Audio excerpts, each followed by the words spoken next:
basically says we want our country to love us as much as we love our country. And that was an angry message that was directed at President Bush, and it actually came from Sylvester Stallone's Rambo 2. And it was basically, he went back to get the people who were left behind. And at that time, I actually felt that we were being left behind. You notice I have a flag. I was looking for that picture. I don't know what I did with it. Oh, the postcard I gave you? Yeah. You should see the big picture in our gallery. Yeah. Yeah. Well, I actually have a picture like that of it, but I gave it to a gallery that I'm working with. But this picture here, like I say, is symbolic of what happened. This is all we had left of my mother's house. Those are the back steps, not the front steps. And what's so symbolic to me is the fact that this greenery that you see are all houses that are gone and families that are not here. You know, but that was basically what happened then. But since that time, You can keep that one if you want it, or we have a bunch of them. Yeah. Because I have no problem with keeping things. Yep. One of the good things about me is I'm not an artist, I'm not a photographer, but I have a lot of art, I have a lot of people that have done a lot of things for me. Actually, I'm a President Obama fan, but beyond just being a fan, it's actually the people at the Washington Times that gave me this book.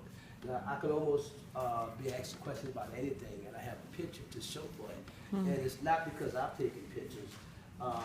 This is my granddaughter who passed, and she passed a lot. And basically, this is where I actually started out with, you know, just the FEMA trail, and I want y'all to pass up around. And it was most so people were coming here, you know, and when people were coming here, people weren't coming here because of my sign, because I was felt like we were left behind. But those people actually made me, we should say that out there, made me feel so much that I never get into the negatives of that sign. Yeah, that one there. The whole picture? Pick it up. No, not the picture. The banners. Keychain. Yeah, very easy. Thank you. But the reason why. Oh, wow. Yeah, this is actually a small amount of things that I've done. But one of the things that I really like to show people is, here you go. I had a badge that says I'm a CIA agent. I had a CIA agent in my house, and I kept wondering what she was doing in my house, but I didn't see any brown bags full of money, so it wasn't that. But she kept bringing back volunteers. And I actually talked to the first group. You met Ted Jackson?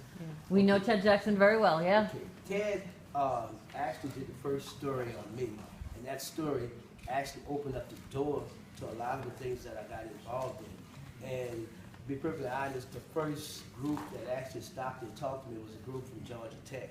And they invited me in 2006 to come and talk at a forum. And basically, I was given a gift when Ted did that story, and that gift brought me outside. And then being outside, people were passing. Then living in a FEMA trailer in the midst of a lot of other stuff going on, people actually thought I was a little crazy. And this is the FEMA trailers. I lived in those trailers for 3 years, and everything I give, I want you to pass around. And people think that that was hard. It was easy. You know, y'all ever watch King of the Hill? Yeah.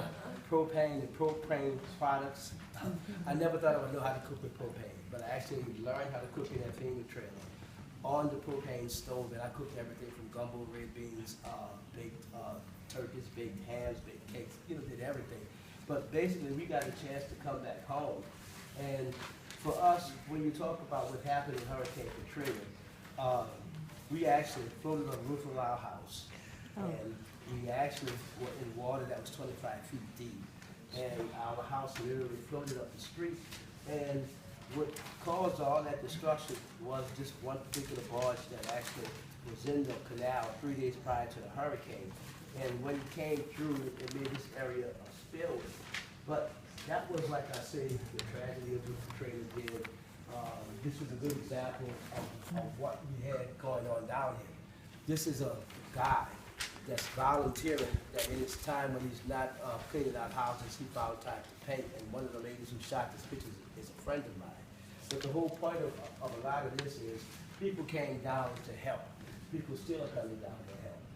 And I did an interview on the anniversary of Katrina this year with a radio station in New York, and it's really easy for me to see and understand that volunteers will come and go wherever they're needed, and you don't even have to ask them. And basically, sometimes I have groups that have come like from Buffalo, Canisius College, and there have been other events that have happened.